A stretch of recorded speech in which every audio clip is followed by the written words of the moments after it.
Hi, everybody. Welcome again to another Word Balloon Moment.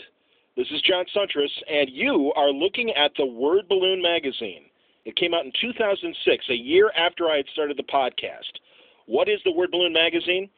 Well, I decided that I needed a way to promote the show, and with the convention season coming up, my good friend Tom Nagovin of Olympian Publishing was kind enough to put me together with Dan Brereton of the Nocturnals, because Tom was about to republish Dan's Nocturnals works in several deluxe volumes, and decided it would be a great idea for both of us to get together, do an interview, and create this promotional magazine, which would not only feature Nocturnals art and a Nocturnals interview, but also transcriptions from past Word Balloon shows.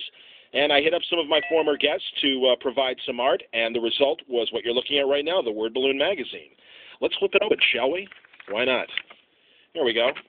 This first page was an acknowledgement saying thanks to everyone who helped contribute to the show. And, of course, we have the table of contents featuring another wonderful, beautiful Nocturnals illustration from Dan Brereton. The Nocturnals is a great series if you haven't checked it out. It's a great combination of crime, horror, humor, really neat stuff from Dan Brereton. And, again, just look at some of this art. Here's Halloween Girl. Halloween Girl based on Dan's daughter, a wonderful character in the Nocturnals. And he was very kind to provide some other great art from the series, some panels here and there, and then one nice big illustration as well of the patriarch of the Nocturnals. That would be Doc Horror. And there's a nice shot of Doc right there. The book continues with an interview with my friend Brian Michael Bendis. And this was right around the time that he had just started writing New Avengers, so we talked about that. And then also was able to give some friends of Word Balloon a chance to advertise their books in the magazine. Perfect example, my friend Dan Doherty, who did this book, Cyclone Bill and the Tall Tales. It's a great combination of rock and roll, live stage music, and a ghost story and a mystery, a really neat original graphic novel that you can get from Dan Doherty. He wrote and drew it, and it was put out by Moonstone Books.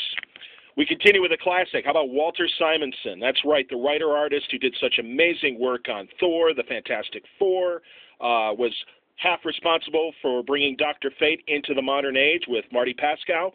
And we mostly talked about Walter's work on the Star Wars comic book series. Then Denny O'Neil, another great classic, the great Batman editor and writer, and, of course, writer of The Question in the modern age after Steve Ditko created the character, and did wonderful turns as well on Daredevil and Iron Man. Nice little talk with Denny. And we move on and get to Jeff Darrow. Now, Jeff's a great guy. He's a Chicago guy. He just came back from Europe and reestablished his residence in Chicago, but did a lot of work with the Wachowskis on the Matrix films, also on Speed Racer, and is a big part of the Burly Man comics that the Wachowskis put out, helping very much in the creation of Doc Frankenstein, but his baby for Burly Man comics is this guy right here, the Shaolin Cowboy. And Jeff was very kind to add some art to there and tell some great behind-the-scenes stories about The Matrix. Thomas Jane, the actor, he's got a new show coming up this summer from HBO. Maybe it's time for another Word Balloon with Thomas. But in addition to playing the Punisher, he's a big comic book fan and started his own miniseries with Tim Bradstreet and Steve Niles called Bad Planet. You might remember that. Louis LaRocca did some of the art. And also, we got amazing cover art from guys like this. Mark Schultz did this amazing illustration for one of the covers to Bad Planet and was very kind to give this black and white version of the art for this Word Balloon magazine. Pretty neat stuff from Mark Schultz. Here's a couple pages reduced for another series that Tom and Tim were putting out called Alien Pig Farm. Sorry about the lack of clarity here, but working with the camera phone, so doing the best I can. And then Tim Bradstreet for Bad Planet made this wonderful full-page ad for the series, and it features art from 3 of the different covers. Now, this top one is an illustration that Bradstreet did. Then we got the middle here. I'm going to try and focus a little bit because this is amazing from one of my personal favorite artists from the Bronze Age and beyond, the great Bernie Wrightson did that illustration. And then on the bottom, again, another shot of that great Mark Schultz cover. Moving on, we talked to a Word Balloon favorite, my pal Jeff Loeb from the Loeb Report. This was really the transcription of a lot of our first interview. Jeff had just left Smallville and had joined the writing cast of Lost. So we talked about those two shows, talked a little bit about his comic book work as well, and of course got into the Sam Loeb Fund and gave you details on how to donate to the Sam Loeb Fund. My dear friend Doug Klaba also provided an interview in art. Doug is a great artist. He is working with Dynamite, with Alex Ross and company on the Superpowers series, providing the two-page origins of the various Golden Age characters. But for this magazine, Doug gave me this amazing shot of the Phantom. Isn't that great? Doug's been a long-time fan of cover artist for Moonstone. I'm hoping that he'll get a chance to do some more pulp work over with Dynamite and even continuing stuff with Moonstone. In fact, he's done a couple of the covers for some of their short story collections of The Avenger and soon to be released, The Green Hornet. B. Claymore, another good friend, another early interview of Word Balloons, and at this time he had just done Hawaiian Dick. And he and Steve Griffin were very kind to provide these character studies of Bird, the lead character of Hawaiian Dick, the detective himself. So we got a nice, not only headshots there, but a nice character sketch here, both the front and profile visions of Bird. Pretty neat stuff. Greg Rucka. You love him, you know him, the Rucka Debrief. A new one is coming very soon to Word Balloon. And Greg will be talking about Batwoman and his work in the Superman universe. Back then, this was another talk about writing in general. We talked about a few of Greg's specific projects like Queen and Country and the like, and it was a really nice conversation with Greg. And I believe, let's see, after that, Jeff Johns. That's right.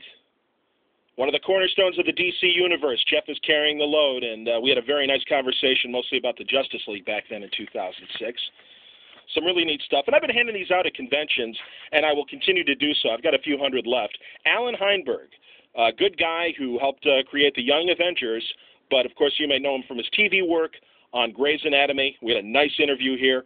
And also another friend of the program, the Luna Brothers, and I was very happy to provide this ad for some of their great books like Ultra and Girls. This is way before The Sword, but I was happy to help them out. And then a couple other ads from other books from Olympian Publishing. This is Witchcraft. Witchcraft was a collection of pre-code horror stories. This is back before Dr. Wortham decided to take his attacks on comic books. So this was pretty cool graphic comic books from the 40s and early 50s. And then also another ad for another collection of Nocturnal's work, Black Planet. Finally, a shot of the man who made this magazine possible. There he is right there, looking very nice in his palatial estate, Tom Nagovin. Tom at the time had recorded an album of music that was inspired by the Mars stories, the John Carter of Mars stories from Edgar Rice Burroughs, and there's the title of it right there. I'm not even going to try and pronounce it, but it was a really neat, it's called The Ballrooms of Mars. I'll give you the subtitle, and you can pronounce that Latin any way you wish.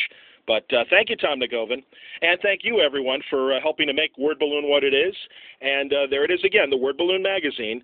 Hopefully you'll be able to see me at a convention, and I'll have a stack with me, and you can hit me up for an issue, okay? So that'll do it for this edition of Word Balloon's Moment. This is John Suntress. Thanks for listening. Make sure you keep coming back to wordballoon.com for our next audio episode.